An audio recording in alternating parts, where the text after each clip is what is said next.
Evet. Şöyle bir şey düşünün. Bir gün parkta arkadaşlarınızla oturuyorsunuz. Yanınıza rastgele tanımadığınız bir adam geliyor. Siz de o sırada arkadaşlarınıza numara yapıyordunuz. Adam diyor ki bana da yap.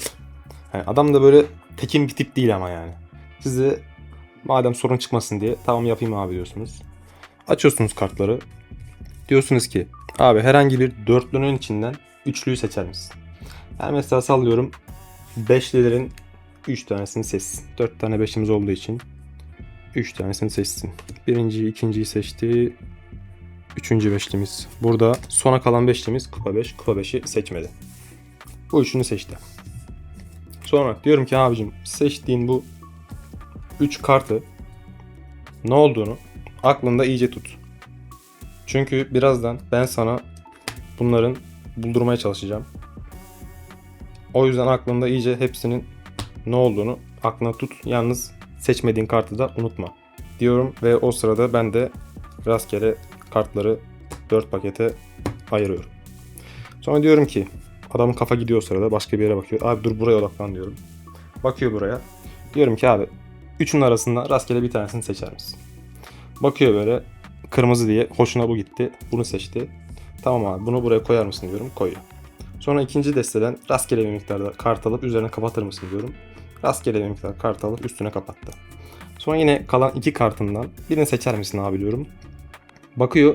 Bunu kalbe benzettiği için sallıyorum. Bunu seçti. Bunu da aynı şekilde ikinci kartın ikinci destenin üstüne kapatıyor. Sonra yine aynı şekilde üçüncü desteden rastgele bir miktar kart alıp üstüne kapatmasını söylüyorum. Ve kapatıyor. Son kalan kartı da ben alıp buraya koyuyorum. Ve kartlarımı topluyorum. O sırada yanımızdan bir bisikletli geçiyor. Yine ona odaklanıyor falan. Abi diyorum ya dur buraya gel. Sana numara yapıyoruz. Neyse tamam ya sana baktım diyor. Şimdi seninle bir oyun oynayacağız diyorum. Bir sana bir bana. Bir sana bir bana. Yalnız ben sana buraya kart koyarken senin kartların buraya geldi mi gelmedi mi bak.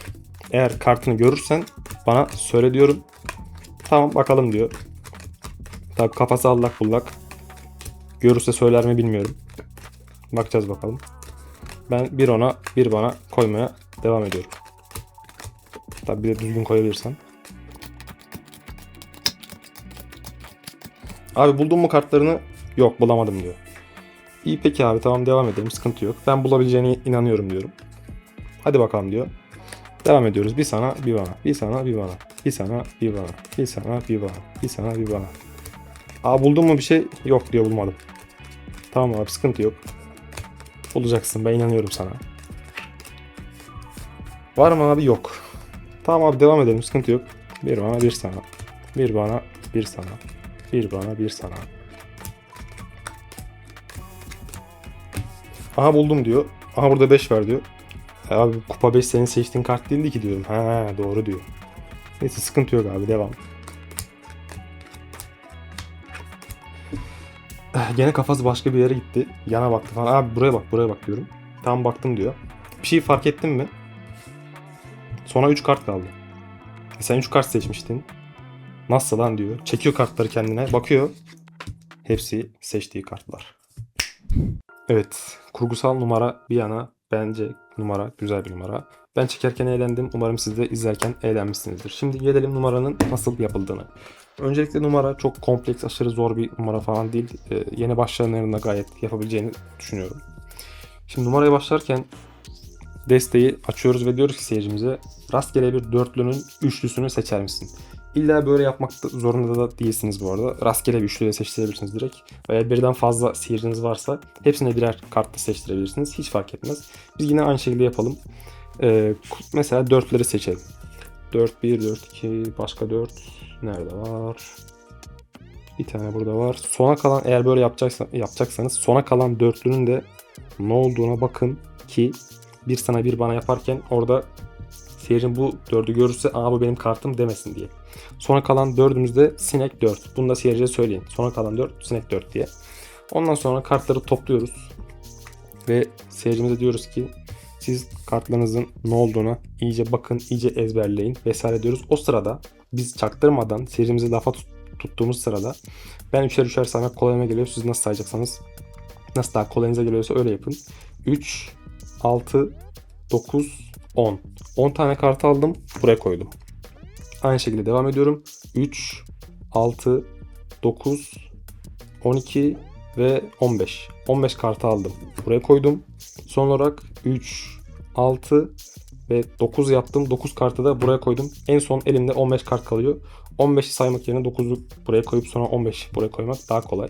Hatta sayalım. 3, 6, 9, 12, 15. 15 kart kaldı. 15 kartı da buraya koyuyorum. Şimdi ne oldu? 10, 15, 15, 9 oldu. Bu sıralamada yapmanız önemli. Kartların karışmış olması vesaire önemli değil bu arada başlangıçta. Şimdi böyle yaptık. Diyoruz ki seyircimize herhangi bir seçtiğin 3 kartın arasında bir tanesini seçer misin? Sallıyorum bunu seçmiş olsun. Bunu seyircimize buraya koydurtuyoruz ve ikinci desteden rastgele miktarda kartı alıp üzerine kapattırıyoruz. Bunu isterseniz siz yapın, isterseniz seyirci yapsın. Seyircinin yapması daha iyi olur çünkü biraz daha şaşırtıcılığı artırır. Son kalan 2 karttan da bir tanesini seçtirtiyoruz. Bunu alıp buraya koymuş olsun. Yine aynı şekilde rastgele miktarda kartı üzerine koyuyoruz ve son kalan kartı da 3. desteye. Dilerseniz son kalan desteye aynı şeyi yapmayabilirsiniz. Yani rastgele kart alıp koydurtmayabilirsiniz. Fark etmez. Ondan sonra burada kartları alırkenki sıralamamız çok önemli. En son taraftan başlıyoruz. Bize göre sağ taraftan. Kartları alıp üst üste kapatıyoruz. Bu sıralamayla almanız önemli. Eğer böyle yapmazsanız numara çalışmaz. Bundan sonra 1-2 defa fake karıştırma yapacağız. Fake karıştırmalarında nasıl yapıldığıyla alakalı kanalımda video var. Şurada bir yerde, ya burada ya burada. İyi butonu çıktı. Oradan bakıp öğrenebilirsiniz.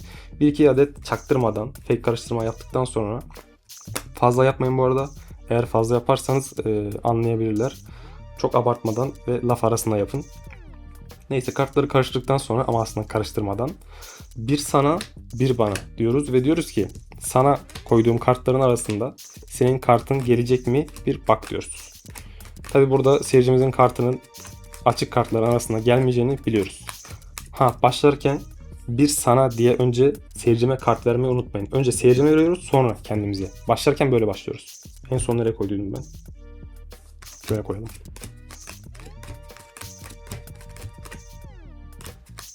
Saymaya devam. Bir sana bir bana, bir sana bir bana, bir sana bir bana. Burayı biraz daha hızlı yapmaya çalışın ki sıkıcı olmasın. Ondan sonra ikinci sayıcımızda da aynı şekilde seyircimize kart vererek başlıyoruz. Bir sana bir bana, bir sana. Bu arada 4'ü gördü. Sinek 4 burada. Bir bana, bir sana, bir bana, bir sana, bir bana.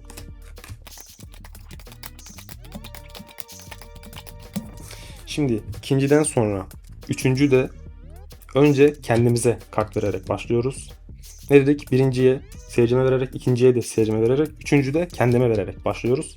Sonra aynı şekilde bir sana bir bana devam.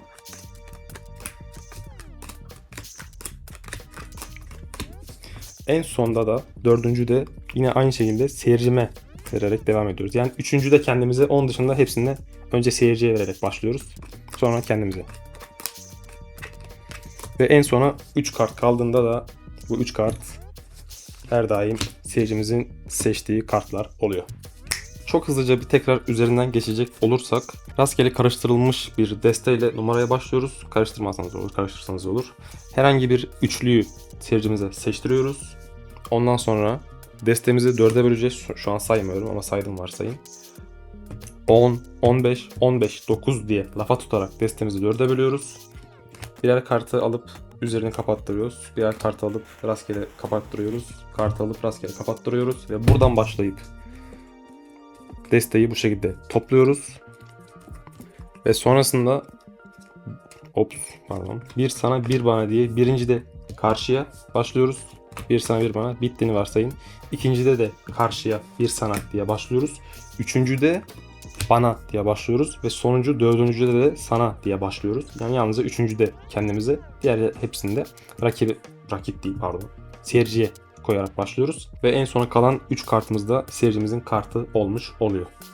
Numarayı beğendiyseniz kanalımda bunun gibi numaralar daha fazla var. O yüzden takip etmeyi unutmayın. Ne demişler? Mutlu olmayı yarına bırakmak, karşıya geçmek için nehrin durmasını beklemeye benzer. Ve bilirsin o nehir asla durmaz. Bu yüzden sonuçtan değil süreçten zevk almaya bakın. Hadi eyvallah.